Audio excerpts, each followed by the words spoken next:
দেখতেছি smartphone, TikTok, বিশ্বাস ঢাকা শহরে এই 15 থেকে 20 বছরের ছেলেপেলের যা অবস্থা দেখলে আমাদের চোখ দিয়ে পানি বের হয়। আবার শুকরিয়া আদায় করি, আলহামদুলিল্লাহ ওই যুগে আমরা, এই যুগটা আমরা এইভাবে নষ্ট করি না, আলহামদুলিল্লাহ।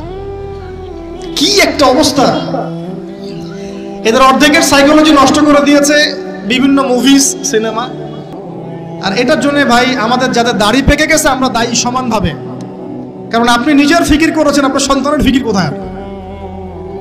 আপনার ছেলে সারা রাত পর্ন দেখে, আপনার মেয়ে সারাদিন ছেলেদের সাথে কথা বলে, আপনার মেয়ে ছেলে যে ডেট করতেছে এইখানে ওইখানে, জেনা করতেছে, মদ খাচ্ছে, গাড়ি নিয়ে ধুমসে ড্রাইভ করতেছে মেয়েকে নিয়ে। আপনি মনে করতেছেন বাচ্চা ছোট আছে, বড় হলে ঠিক হয়ে যাবে। আদব, সবর, নীতি নৈতিকতা এগুলো নাই, উঠে যাচ্ছে দিন দিন।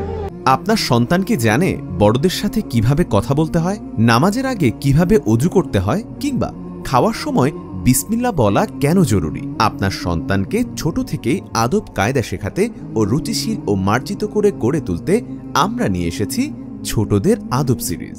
সিরিজটিতে রয়েছে মোট 10টি বই, যেখানে গল্পে গল্পে আদবের বিভিন্ন দিক ফুটিয়ে তোলা হয়েছে। বইগুলো হলো কথা বলার আদব, সাক্ষাৎ করার আদব, পড়াশোনা করার আদব, খেলাধুলা করার আদব, খাবার খাওয়ার আদব, ঘুমানোর আদব, রাস্তায় চলাচলের আদব, পোশাক পরার আদব, পবিত্রতা অর্জন করার আদব এবং ইবাদত করার আদব। সিরিজটি সাজানো হয়েছে শিশুতোষ মন মানসিকতার কথা চিন্তা করে, তাই জটিল শব্দ ও বড় কোনো বাক্য ব্যবহার করা হয়নি।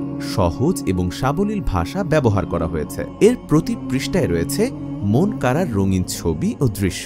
আপনার সন্তানের আদব যেন সুন্দর হয় সেই উদ্দেশ্যেই সাজানো হয়েছে সিরিজটি। তাই আপনার আদরের সন্তানকে আদব কায়দা শেখাতে, রুচিশীল ও মার্জিত করে গড়ে তুলতে এখনই অর্ডার করুন ছোটদের আদব সিরিজ।